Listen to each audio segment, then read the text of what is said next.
Will she allow abortion in the 8th month, 9th month, 7th month? Come on. Okay, would you do that? Why don't you ask her that question? Why don't you answer the question? Would you because veto? Under Roe v. Answer Wade, the question. Would you veto? You could do abortions in the 7th month, the 8th month, the 9th month, not true. and probably after birth. Yes, burger of another word salad.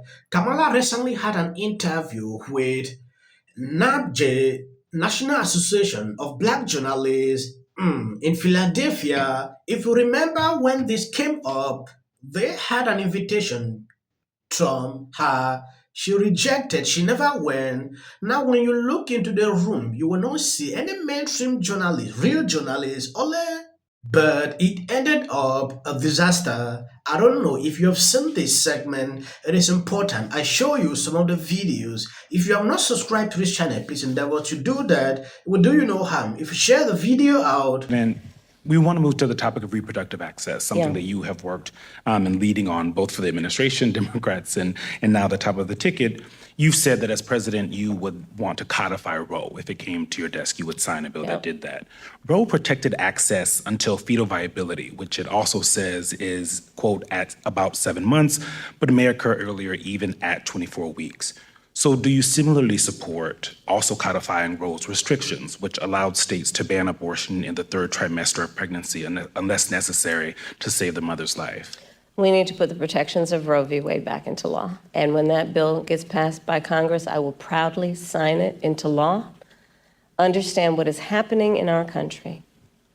Over 20 states have passed what I call Trump abortion bans because I understand how we got here. The former president handpicked 3 members of the United States Supreme Court with the intention they would undo the protections of Roe v. Wade.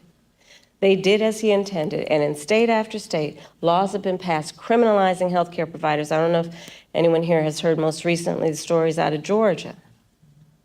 So that's where I stand. We need to put back in place the protection of Roe v. Wade and put that into law. And those restrictions that are also in We need to put back in place the protections of Roe v. Wade and let an individual, in consultation with her doctor, make the decision based on what she can determine, because she's smart enough to know what's in her best interest instead of having her government tell her what to do, especially a bunch of people in these state capitals who think they're in a better position to tell her what to do than she is to know what's in her best interest.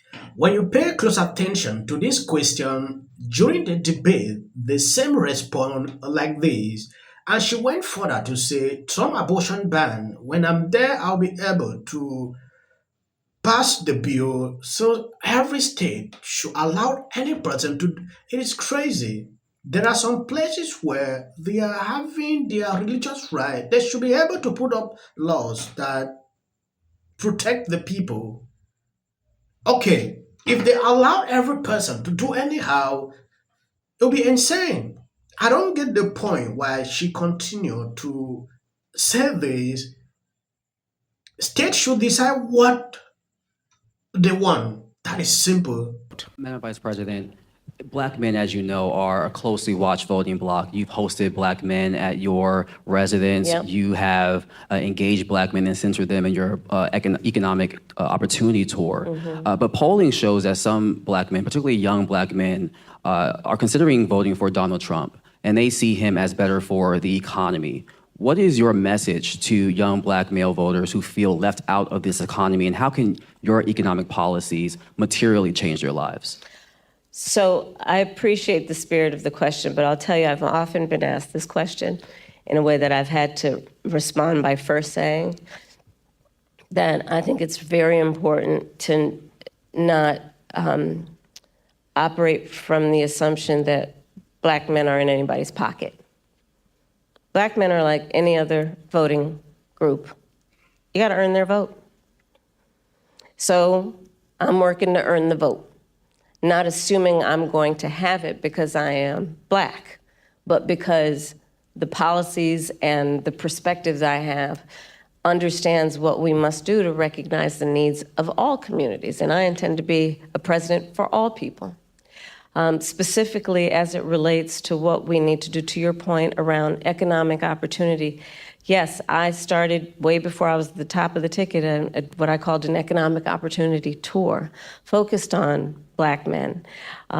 Understanding that, for example, we have so many entrepreneurs in the community who do not have access to capital, but they've got great ideas, an incredible work ethic, the ambition, the aspiration, the dream, but don't have the relationships necessarily. So my work has included, as vice president, getting billions more dollars into community banks, including working with the big banks to do that, so that we can increase access to capital for our small businesses, for our startups. Part of my plan under my economic opportunity plan going forward is that right now, startup entrepreneurs, small businesses only get a tax deduction of $5,000. Nobody can start a small business with $5,000. If you notice, this is a word salad. A question surfaced to her. What are you going to do to win Black vote? That is simple. For her to respond to that, she went on talking about tax, that is not the answer. We want to know what you are going to do. She is working in the premises of this Biden administration, believing that what they are doing is working. The same principle. That is the same mentality she's putting out here. I don't get it. Sometimes when I look at her with these simple questions, I really wonder if she could face what Trump goes through with some of these journalists. You saw what happened with Trump when he went there. The kind of combative questions that surfaced. When you listen to Kamala Harris and what she will do, you can almost start a drinking game every time she says small businesses. Let me give you an example. Part of my plan under my economic opportunity plan going forward is that right now, startup entrepreneurs, small businesses only get a tax deduction of $5,000. Nobody can start a small business with $5,000. So I'm expanding that to $50,000. Understanding, again, that when people have the opportunity to have the resources to get started, they're going to put the good ideas, they're going to put the hard work into it. Describe the politics of that. She says that. She also talks about being a middle-class kid. That's also at the front of her answers. If you look at the interviews they've been doing with local media, and they've opened up a bit more since the debate, the first question is often, what are you going to do to lower prices? Which is a very hard question for an incumbent party to answer. And it has implications that are very Trumpian. It is, Trump says he's going to do mass deportation. That'll decrease demand. Trump says he'll explore more energy. That'll decrease energy costs. Democrats can point to the fact that inflation is actually, it was bad 2 years ago. It's not now. What people want to hear is, how do you make the prices go down? So everything she says is something realistic that could survive a fact check that answers a very hard question. There is not a plan to say that we're going to lower the cost of your grocery bill to what it was in 2019. There was a pandemic. There was a money supply inflation. You can't hit the button that makes that go away. But Trump has an answer that gets him through these questions. And Harris, I think, with a different set of incentives and a different relationship to something she can back up in a policy paper, she doesn't have an answer. So she goes to a larger, well, imagine a future where there are more businesses and this starts to ameliorate.